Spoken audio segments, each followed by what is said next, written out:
Okay, so looking at some of your key questions, you ask how can you help define what our right client, right terms are. So we'd start with. I mean, I don't really know your industry, so I'd start with a review of what your target market is and understand the buyer a little bit more.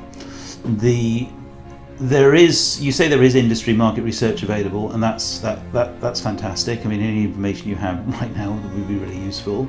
But I also would use a standard marketing research program just to challenge perhaps what it is we think we know about the market, and somebody coming from outside who doesn't know anything about it at all actually might be an advantage because I don't come with any preconceptions.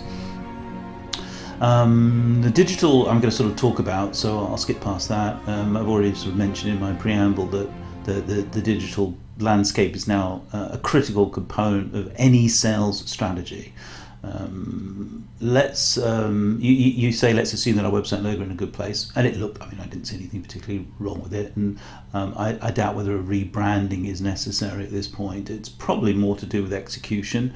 The CRM, the Infusionsoft. I love Infusionsoft, as again I mentioned in the preamble, and the role of a CRM is critical because it's absolutely essential to acquire information about your target audience and understand where they are in the customer journey, understand exactly what information they need. So it's the classic, the right message to the right people at the right time. Easy to say, very hard to do.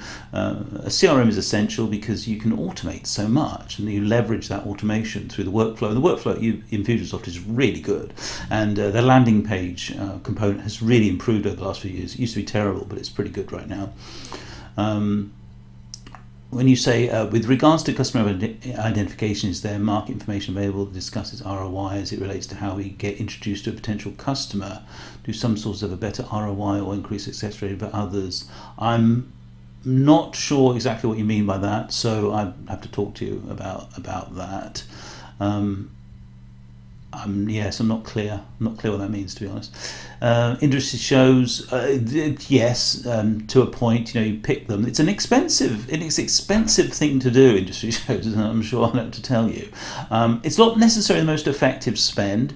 It depends, and again, I wouldn't know enough about your industry at this particular point to make definitive statements like that.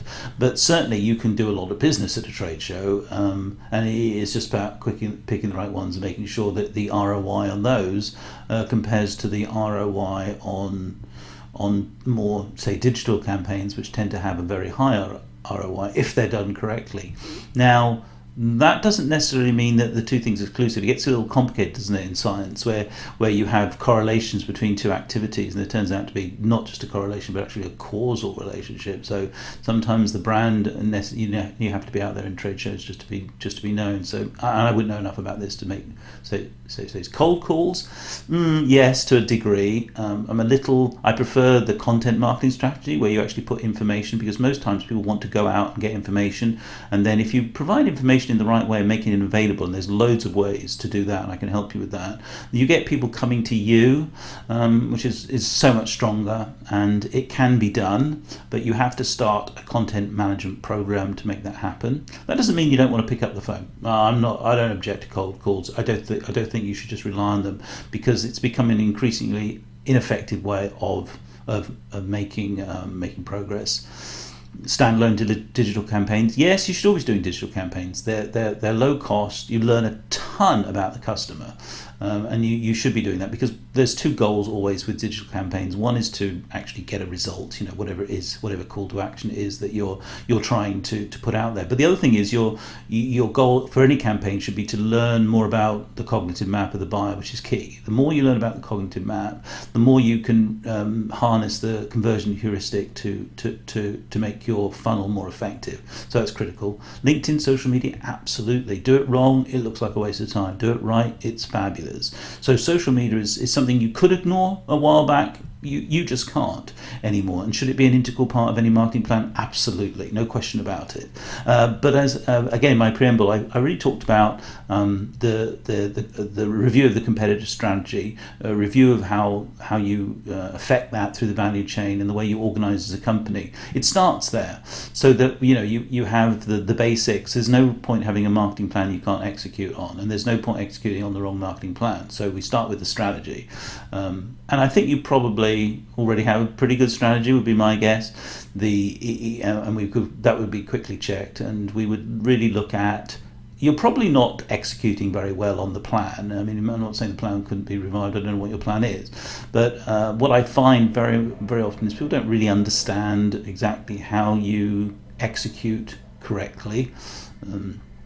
And it's because it's not easy, but I've had a lot of experience doing it, and so I think I can probably help you. So a conversation at this point would be very helpful, I would have thought, and we'll go from there. I think I've covered most of the things I want to cover at this particular point. So I hope I get to talk to you. It sounds like a very interesting project, and I'm certainly could help. All right, thank you.